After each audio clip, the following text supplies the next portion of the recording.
Hi, I'm Catalina Posada, a technical sales engineer at Weatherford, and I would like to tell you about float equipment, the reasons we use it, and the types that you can choose for your operations.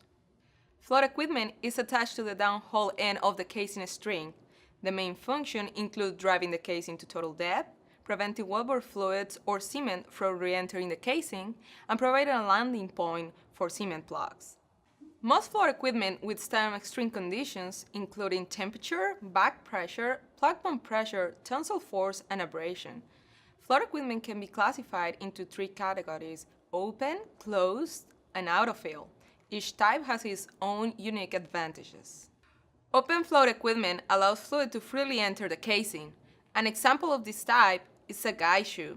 You can use it to guide the casing to cementing depth and reinforce the bottom of the casing.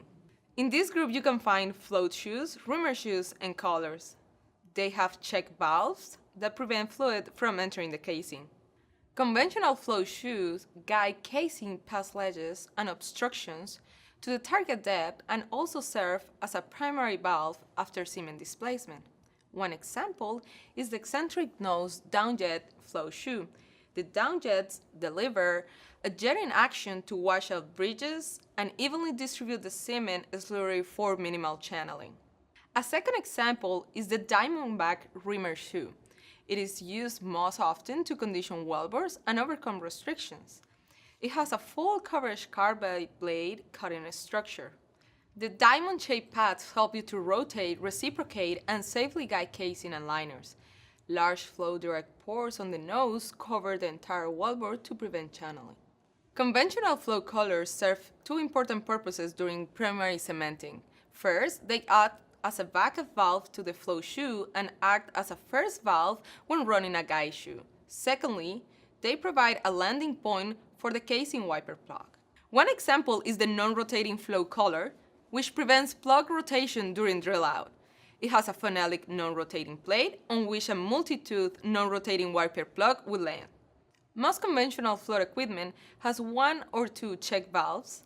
One type is the Shurlseal 3 that has a puppet design with a spring below the sealing point. It can operate below 400 degrees, hold high back pressure, and it is PDC drillable. The large flow area and long flow life are important benefits. Autofill or differential fill float equipment has a flapper valve that runs open to allow fluid through a reduced ID to enter the casing. The valve closes or converts after circulation to prevent U-tubing. Compared to conventional float equipment, autofill equipment reduces rig time and lowers surge pressures, which especially benefits wells with weak formations or tight annular clearances. A simple example is the impeller device, which converts conventional float equipment into autofill flow. It is installed on the Shurlseal 3 valve to allow casing to automatically fill while running in the hole. Circulating at 7 barrels per minute deactivates autofill. A flow rate of 3 barrels per minute is recommended to avoid deactivation. Another example of autofill equipment is our circulating large bore autofill flow collar. It has a surge-reducing and debris-tolerant PDC drillable valve that allows low circulation without conversion even when the tripping ball has been set.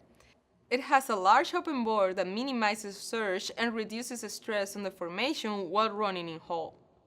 I hope you find this information useful. If you would like to learn more about our products for primary cementing of casing and tubing strings, please visit our website or call your local Weatherford representative.